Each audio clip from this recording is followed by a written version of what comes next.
আসসালামু আলাইকুম এভরিওয়ান। বাংলাদেশের ব্লগার স্বর্ণা চ্যানেলে সবাইকে ওয়েলকাম করছি। আশা করছি সবাই ভালো আছেন। আলহামদুলিল্লাহ আমরাও ভালো আছি। তো আরেকটি নতুন ব্লগ নিয়ে চলে এসেছি আপনাদের মাঝে। আশা করছি আমার ভিডিওটি আপনাদের কাছে ভালো লাগবে। আর এই তো আমাদের ছুটি শেষ। এখন হচ্ছে আমরা 6 দিনের দিন রওনা দিয়েছি। 5 দিনেরই তো ছুটি ছিল, তো 6 দিনের দিন রওনা দিয়েছি। কারণ আপনাদের ভাইয়ার ডিউটি ছিল বিকালবেলা, যার কারণে আমরা সকালে রওনা দিয়েছি।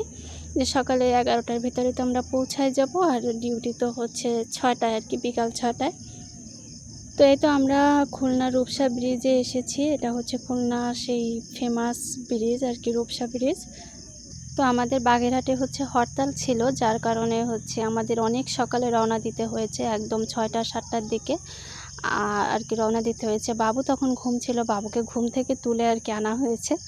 তো কিছু করার নেই, সকালবেলা আসলে না আসলে সমস্যা হয়ে যেত আমাদের আসতে। আর ওই যে দেখা যাচ্ছে নদী, এত সুন্দর লাগে দুই পাশের নদীগুলো, আর বড় বড় সব লঞ্চ জাহাজ এইসব আর কি দেখতে অনেক ভালো লাগে। কিন্তু ভিউটা নেওয়ার অনেক চেষ্টা করেছি, গাড়িতে বসে আসলে নেওয়া হয় না ওইভাবে। আর ব্রিজে প্রচুর বাতাস থাকে, আর গাড়িতে বিশেষ করে বাইকে চললে তো আরও বেশি বাতাস আসে, যার কারণে হচ্ছে ফোনটা ধরে রাখা অনেক সময় আর কি রিস্ক হয়ে যায়। এরপরে হচ্ছে আমরা একটা হোটেলে এসেছি একটু নাস্তা করার জন্য সকালে।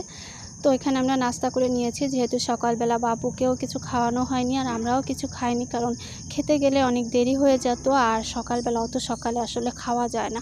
আর এই যে রোডটা দেখাচ্ছি, এই রোডটা আমার অনেক বেশি ভালো লাগে। দেখেন কত সুন্দর, মানে রোডটা দুই পাশ থেকে শুধু রাস্তার গাছ আর গাছ, অনেক বড় বড় গাছ।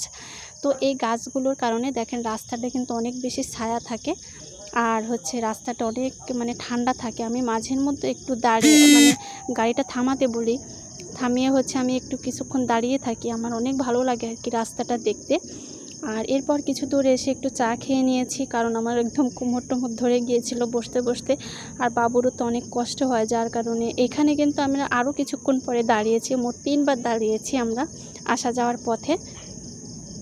তো এখানে হচ্ছে একটা ঠান্ডা কোক নেওয়া হয়েছে, কিন্তু আমার একদম মনে নাই যে বাবুর জন্য হচ্ছে ঠান্ডা কোক নিলে সমস্যা হবে, ওর যেহেতু একটু ঠান্ডা লেগেছে।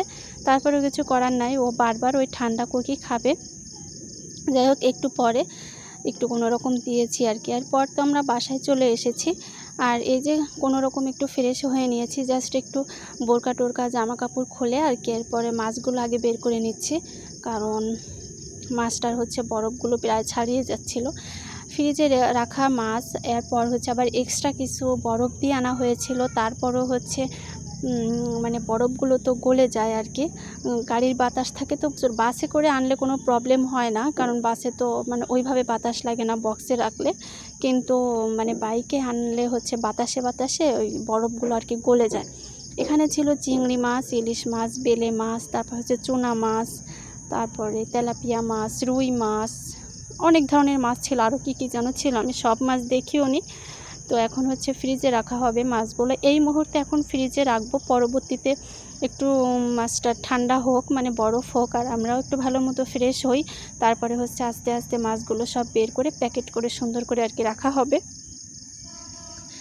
আর এখন তো আমার আসলে এতদিন খুব ভালোই ছিলাম, এখন আবার সংসারে কাজকর্ম যত যা আর কি, সংসারের যুদ্ধ যেটাকে বলা হয় সেটা শুরু হবে আজকে থেকে। এই তো ছিল আজকের ভিডিও। তো আমার ভিডিওটিতে একটি লাইক করে দিবেন, আমার চ্যানেলটি সাবস্ক্রাইব করে আমার পাশেই থাকবেন, আর আপনার মূল্যবান মতামতটি আমার কমেন্টস বক্সে জানিয়ে যাবেন। তো ভিডিওটা শেষ করছি, সবাই ভালো থাকবেন, আল্লাহ হাফেজ, আসসালামু আলাইকুম।